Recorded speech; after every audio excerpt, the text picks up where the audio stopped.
આભાર વ્યક્ત કરું છું અને તેમનું સ્વાગત કીર્તિ સિસ્ટર કરશે ફૂલ આપીને. આપણે બધા કામે શરૂ કરીશું.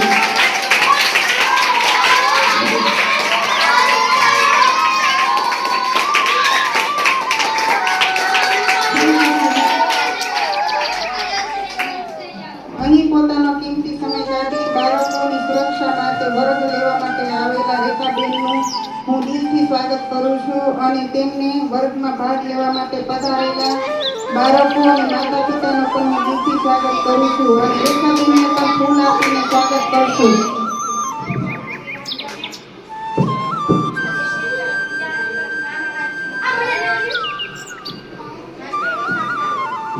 આપણે બધા તાળીઓથી સ્વાગત કરીશું.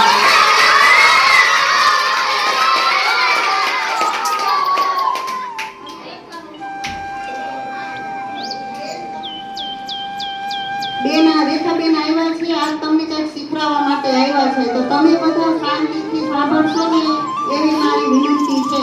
તો તમે બધા બાળકો શાંતિથી સાંભળજો.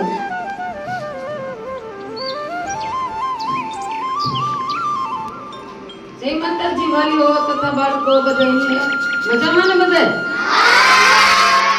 સરસ. આ તમે બધા બાળકો છો. આજે આપણે ઈ જ વિષય લેવાના છે, બાળકોની સુરક્ષા માટેનો કાયદો.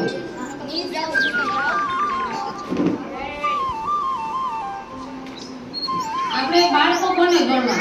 કે 18 વર્ષથી નીચેના બધા છોકરાઓ અને છોકરીઓ બધાને આપણે બાળકોની વ્યાખ્યામાં ગણશું. ચાઇલ્ડ પ્રોટેક્શન એટલે કે બાળ સુરક્ષા. બાળકોને પોતાની હાથે ખબર નથી હોતી, કેટલા પરિપક્વ નથી હોતા કે આપણી સુરક્ષા કઈ રીતે કરવી, આપણે કયું કામ સારું છે આપણા માટે, કોણ આપણને દવાની રાખે આપે, એમનામાં એટલી પરિપક્વતા નથી હોતી. એટલા માટે સરકારે બાળકો માટેના અમુક સ્પેશિયલ કાયદાઓ બનાવ્યા છે, જેને ચાઇલ્ડ પ્રોટેક્શન કહેવામાં આવે છે, એટલે કે બાળ સુરક્ષા. એટલે કે આપણે બાળકોના અધિકારોમાં આપણે જોઈએ તો મુખ્ય પ્રકારના 4 અધિકારો એને આવે છે. પહેલા તો આપણે જોઈએ તો એક તો એને જીવવાનો અધિકાર. એ બાળકોને પહેલો અધિકાર જીવવાનો છે કે ઈ અધિકારમાં બાળકને પોતાના જન્મવાનો એટલે કે માના ગર્ભથી માંડીને તેને અધિકાર મળે છે. એ બાળક જ્યારે પેટમાં હોય ત્યારથી એને જન્મ દઈ શકે તે માટેનો અધિકાર. આ અધિકાર ખાસ કરીને એટલા માટે બનાવવામાં આવ્યો છે કે પહેલાના સમયમાં આપણે રાજપૂતોમાં દીકરીઓની દુષ્કૃતિ કરવામાં આવતી અને અત્યારના સમયમાં આપણે જોઈ છીએ તો કે પેટમાં જ આપણે લિંગ પરીક્ષણ કરી અને છોકરીઓ હોય તો આપણે એનો નિકાલ કરી દઈએ છીએ. એના માટે ખાસ કરીને આ અધિકાર બનાવવામાં આવ્યો છે કે બાળકોને ગમે એ હોય, છોકરો હોય કે છોકરી હોય, પણ એને સમાન રીતે ધરતી ઉપર ઉતરવાનો અધિકાર છે. એટલે એને જીવનદાનનો જીવવા માટેનો અધિકાર છે. પહેલો એ. બીજો અધિકાર છે દરેક બાળકનો વિકાસનો અધિકાર. બાળક જન્મે પછી એનો શારીરિક, માનસિક, ભાવાત્મક દરેક રીતે તેનો વિકાસ થવો જોઈએ અને તે માટેનો સ્વાસ્થ્ય સારું જોઈએ એ માટેનો અધિકાર છે અને સારી શિક્ષા મળે એ માટે અત્યારે સરકારે પણ અનેક કાયદા બનાવ્યા છે. સ્કૂલમાં તમે જોવો તો 14 વર્ષ સુધીના છોકરાઓને 8-9 ધોરણ સુધી છોકરાઓને ભણવાનું ફ્રીમાં મળે છે. ત્યાં આપણે જાઓ તો કપડાં, ડ્રેસ, પછી જમવાનું બધું આપણને ફ્રીમાં મળે છે, ભણવાનું ફ્રીમાં મળે છે. ઉપરાંત આપણને અહીંયા સ્કોલરશીપ મળે છે. એટલે આ બધું શું કામને માટે છે કે છોકરું ફરજિયાત ભણે, 8 ધોરણ લગી તો ફરજિયાત ભણે અને તે પછી આગળ જાય. એટલા માટે આ બાળકોને ભણવામાં આટલી સરકાર મદદ કરે છે. ત્યાં જમવાનું પણ આપે છે મધ્યાહન ભોજન દ્વારા. અને આંગણવાડીમાં જાઓ તો વિવિધ પ્રકારના નાસ્તા અહીંયા આપવામાં આવે છે કે કોઈ પણ છોકરું કુપોષિત ન રહે અને એને બધા જ વિટામિન મળી રહે એ માટે આંગણવાડીમાં પણ અનેક જાતના નાસ્તા આપવામાં આવે છે. જ્યારે નિશાળમાં જાય ત્યારે પણ મધ્ય ભોજન અને મધ્યાહન ભોજનની સાથે સાથે હવે ત્યાં પણ નાસ્તાનું શરૂ કરવામાં આવ્યું છે કે બપોરનું ભોજન અને સવારના 10 વાગે નાસ્તો આપવામાં આવે છે. આપવામાં આવે છે ને તમને બધાને? સવારના ભાગમાં નાસ્તો આપવામાં આવે છે, જ્યારે 12:30 બપોરનું ભોજન આપવામાં આવે છે.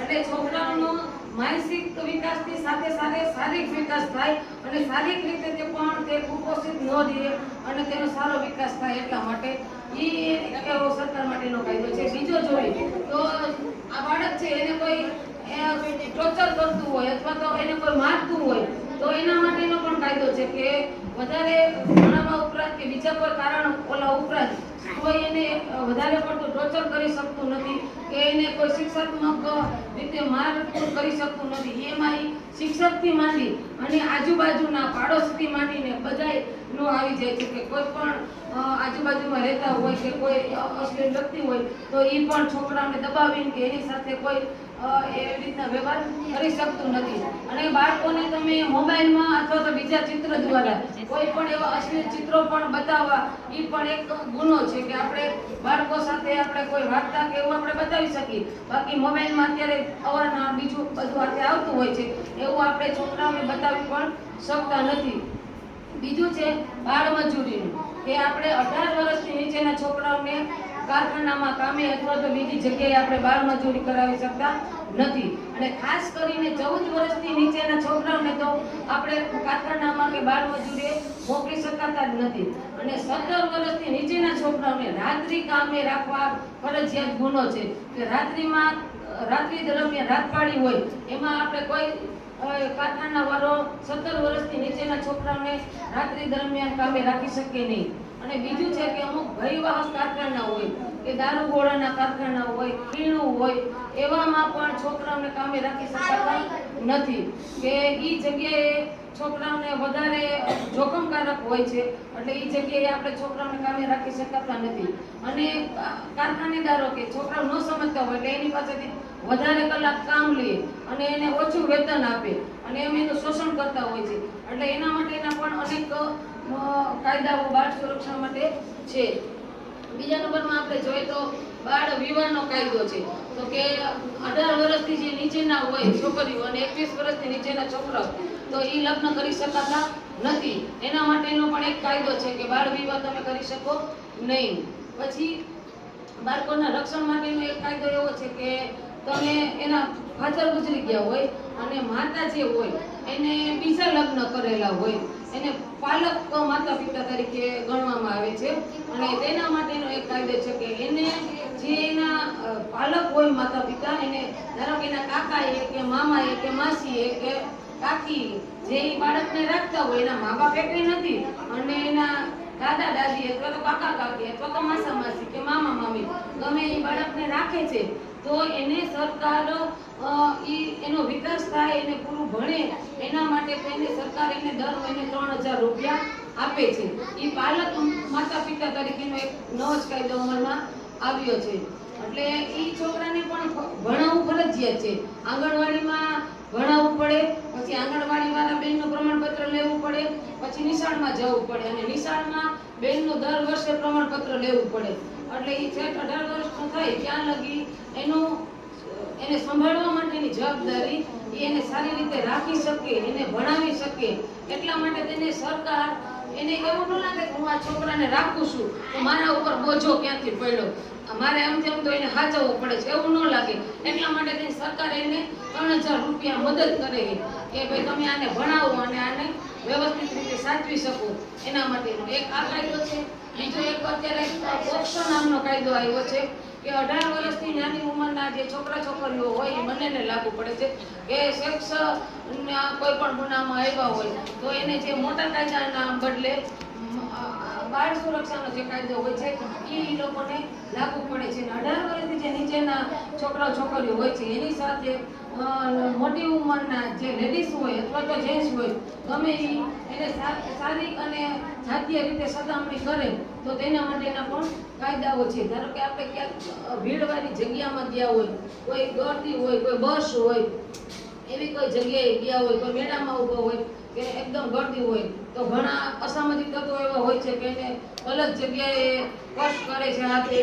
તો એના માટે પણ કાયદો લાગુ પડે છે કે છોકરાને એવી રીતે પણ કોઈ હેરાન ન કરી શકે. એના માટે તમે ચાઇલ્ડ હેલ્પલાઇન નંબર છે કે 1098 તમે આ નંબર ખાસ કરીને યાદ રાખજો કે ત્યાં પણ તમે જુઓ કે બાળકોને ક્યાંક મુશ્કેલી પડે એવું લાગે છે કે આ બાળક કંઈક ખતરામાં છે, આપણે ક્યાંક હાલ્યા જતા હોય અને આપણને ખબર પડે કે આ આને હેરાન કરે છે કે આને અહીંયા બાળક સુરક્ષિત નથી, તો આપણે એની મદદ કરવા હાટો થઈને 1098 નંબર ઉપર ફોન કરીએ તો જે પોલીસ કે જે કાંઈ એના અધિકારી હોય એ આપણી જે સ્થળ ઉપર હોય એ સ્થળ ઉપર આવી જાય અને એ બાળકોનું આપણે અહીંયાથી એનું રક્ષણ કરી શકીએ છીએ અને એને કોઈ ગલત માણસના હાથમાં આવતો આપણે અટકાવી શકીએ છીએ. અને જે 20 નવેમ્બરનો દિવસ છે એ બાળ અધિકાર દિવસ તરીકે ઉજવવામાં આવે છે. એક કાયદો એવો હતો સિસ્ટર કે બધાને નાની ઉંમરના બધા બાળકોને અધિકાર 18 વર્ષથી નીચેના ને બધાને અધિકાર સરખો હોય કે ભાઈ 18 વર્ષથી નીચેના હોય તો એની પત્ની હોય ને તોય સેક્સ કરવું એ ગુનામાં ગણાય છે કે 18 વર્ષથી નીચેની વ્યક્તિ હારે તમે છોકરીઓ હારે એ સંબંધ રાખી જ નથી શકાતા. એક કેસમાં એવું હતું કે 18 વર્ષથી નીચેની છોકરી હતી કે 14 વર્ષથી નીચેની છોકરી હતી અને જે છોકરો હતો એ કંઈક 25 વર્ષનો હતો એટલે બેની ઉંમરમાં કંઈક ડિફરન્સ હતો 8 થી 10 વર્ષનો. પણ એ બેને ગમતું હતું અને એ બે ભાગીને લગ્ન કરી લીધા આપે બરોબર. અને પછી મા બાપને ખબર પડી એટલે મા બાપે છોકરીને લઈ આવ્યા અને છોકરા વિરુદ્ધ એને કાયદો લગાડ્યો કે ભાઈ છોકરો મોટો છે, મારી છોકરી 18 વર્ષની થઈ નથી એટલે એને કાયદો લગાડ્યો એટલે કાયદા પ્રમાણે તો એ છોકરાને જેલમાં પૂરી દીધો કે ભાઈ હાલો એ ગુનો છે, છોકરાએ ગુનો કર્યો કે ભાઈ. પછી એ છોકરીમાં કેવું થયું કે જે કોના તરફથી જેટલી દુઃખી નહોતી થઈ એટલી જ પાછી લઈ આવ્યા. પછી સમાજ તરફથી સમાજ એને ઓલી રીતે જોવે કે ભાઈ આ શું હતું આમ તેમ અને છોકરીની એક ઇજ્જત ઓલી થઈ જાય દરેક માણસ. પછી સ્કૂલમાં જાય છે એ છોકરી તો સ્કૂલમાં પણ એને સાથે આમ ગેરવ્યાજબી વર્તન કરવામાં આવે છે અને એને આમ શરમ આવે એવું વર્તન કરવામાં આવે છે. સમાજ તરફથી ટૂંકમાં એની સાથે સારું વર્તન નથી થતું અને છોકરી દરમિયાન બ્લેકમેલ થઈ ગઈ એટલે એને ઘરે બાળકી થઈ ગઈ. હવે એ છોકરીની સમસ્યા એવી કે નથી ઘરમાં રહી શકતી કે નથી સમાજમાં રહી શકતી. તો જ્યારે એને એ છોકરો જે હતો એના તરફથી એને દુઃખ નહોતું મળતું એટલું દુઃખ એને સમાજ અને પરિવાર તરફથી એને મળવા માંડ્યું, શારીરિક અને માનસિક બે રીતે. પોતાર મગજમાં કોકને કોક આમ કીધે નાખ્યું કે આને આમ કર્યું આને તેમ કર્યું, એના કરતા ભાઈ માં સુખી હતી. એટલે એ છોકરીએ પછી કેસ કર્યો કે આના મારા પતિને છોડો અને એના તરફથી મને બાળકી છે તો એને રાખવાની જવાબદારી અત્યારે એની છે. જો તમે એને જેલમાં પૂરી દેશો તો એ બાળકીનું શું અને મારું શું, મને કોણ સાચવશે? ત્યારે કાયદા પ્રમાણે જોવે તો જજ અને વકીલે એને જેલમાં રાખવું પડે અને એને સજા કરવી પડે. પણ એક રીતે એ છોકરીને સામું જોવે કે ભાઈ આ છોકરાને જેલમાં પૂરી દેશું તો એનો પતિ છે, અત્યારે એનો પતિને જેલમાં પૂરી દેશું તો આ છોકરીને સાચવી શકે એમ કોણ છે? અથવા તો એને પોતાની બાળકી છે એને કોણ સાચવે? એટલે એના માટે થઈને પછી વકીલને બધાય ભાવાત્મક રીતે જોયું, જજે પોતાએ અને બીજી કેટલીય કમિટી બેહાડી અને બાળ સુરક્ષાની ને એવી કેટલીય કમિટી બેહાડી અને પછી એમાં એક એને નવો ચુકાદો આપ્યો કે ભલે કાયદાકીય રીતે એને સજા આપવામાં આવે તો આ છોકરી ખુદ ગુનામાં ધકેલાઈ જાય છે અને એ ખુદ આમાં ફેરાય છે. એટલા માટે થઈને પછી સરકારે એ છોકરાને છોડ્યો અને એ બેને કાયદેસર રીતે હારે રહેવાની મંજૂરી આપી અને એના તરફથી જે છોકરી થઈ હતી એને આંગણવાડીમાંથી એને કુપોષિત ન રહી એ બધી જવાબદારી આંગણવાડીને આપી. પછી એને રહેવા માટેનું મકાન સરકારે સંસ્થાઓ દ્વારા એને કીધું કે આને પ્રોટેક્શન મળે એટલા માટે થઈને એને મકાન કરી દો અને બીજી એને પ્રાથમિક જરૂરિયાતો હતી એ વિવિધ જરૂરિયાતો એને સંતોષાય એટલા માટે થઈને એને સરકારે બીજી સંસ્થાઓને કહેવામાં આવ્યું કે આને આર્થિક રીતે બધાય મદદ થાય. એમ આવા બાળ સુરક્ષા માટેના અનેક કાયદાઓ છે જેના દ્વારા આપણે બાળકોનું રક્ષણ કરી શકીએ છીએ. તો જય ભારત, જય હિન્દ.